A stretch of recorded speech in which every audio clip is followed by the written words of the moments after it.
Greetings! Welcome back to the What's New video series for the AtHomeNet Classic Community website service. Today I'll be going over the new enhancements that we're releasing for November 2008. This month we've been focusing most of our enhancements around the address book and user profile features.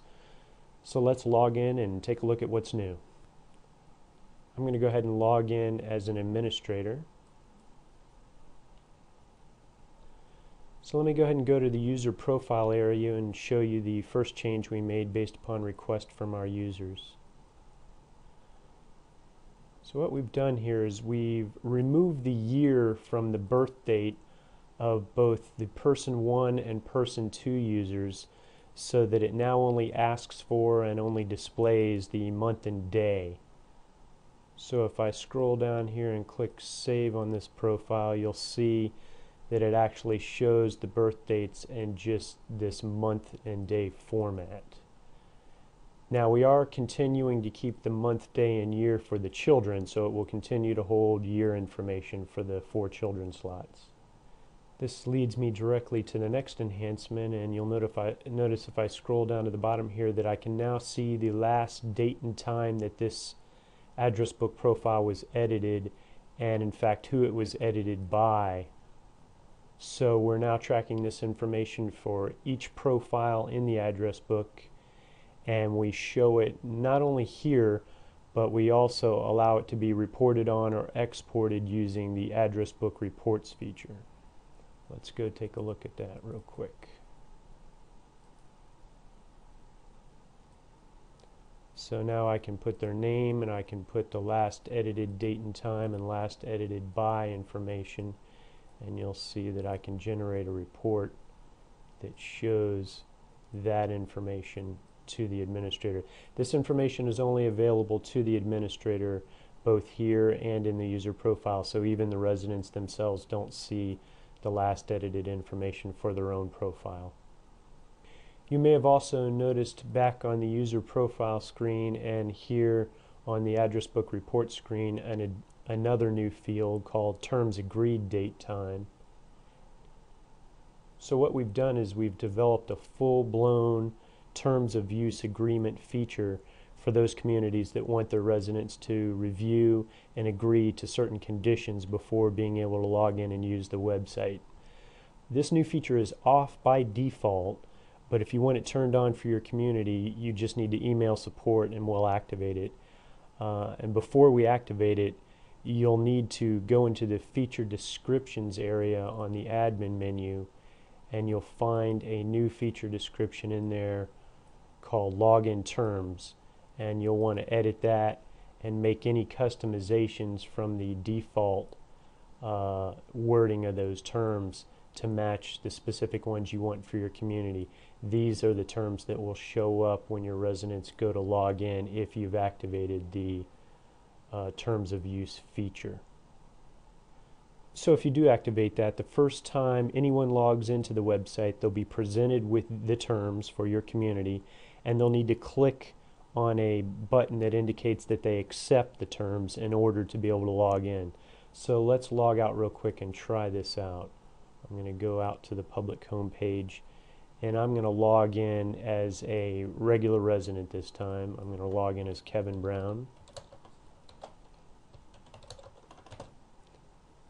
And you'll notice that it let me go ahead and type my login and password, but instead of taking me to the private home page, it has realized that Kevin has not yet agreed to the terms of service, so it's going to show them to me and require that I click this I agree to these terms. When I go ahead and agree to the terms, it takes me in, and I'm now logged in as Kevin. What I'm going to do real quick is log back out and log back in as Kevin one more time to show you that in fact it only does that the first time. We actually track who, so it went ahead and let me straight in the second time after I've already agreed to the terms. So it only does that the first time you log in. And then I'm going to go ahead and log out one more time and log back in as an administrator, and I will show you how you can see that terms information agreed upon. Let's go ahead and go to the address book, and we're going to search and find Kevin. While I'm here on the screen, I want to talk about one other quick enhancement we did this month.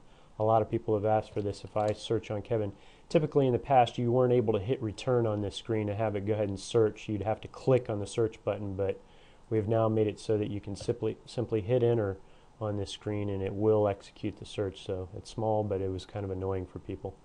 So I'm going to click on Kevin Brown here, and if I scroll to the bottom, you'll notice that Kevin agreed to those terms just a few minutes ago. So it's going to hold the date and time stamp that each resident agreed to the terms. Let's go ahead and edit this profile, and I'll show you the next enhancement.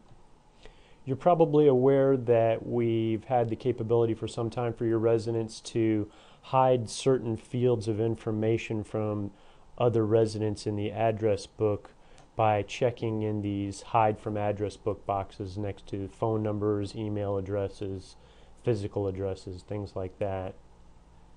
So we've had some requests from clients to allow the option of automatically checking those boxes, those hide boxes, anytime a new person gets added to the address book, so the administrator or the resident themselves doesn't have to go in and manually check those boxes.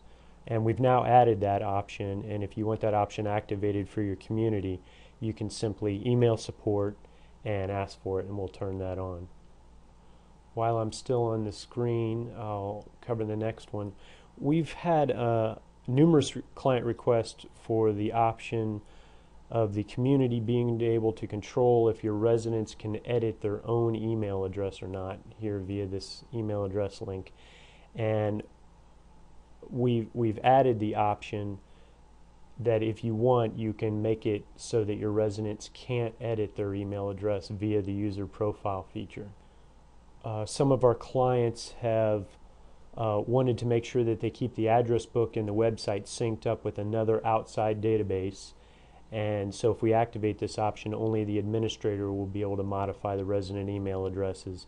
And what you can do is set up a link in the feature description of the address book or user profile that lets your resident fill out an e-form, in effect a change of email address e-form, and then when you get that email in as an administrator, you can make sure that all your databases are synchronized up. So again, this is an option if you want to turn it on for your community. Just shoot an email over to support.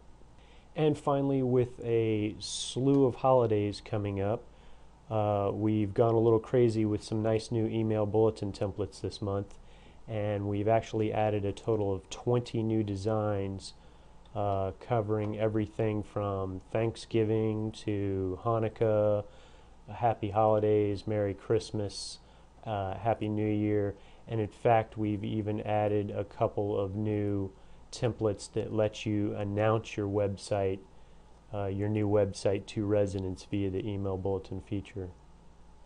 So we hope that you find something useful and helpful in this month's enhancements, and as always we encourage and appreciate your feedback on these or any other enhancements or bug fixes that you think we should make. So make sure to email those to support@athomenet.com.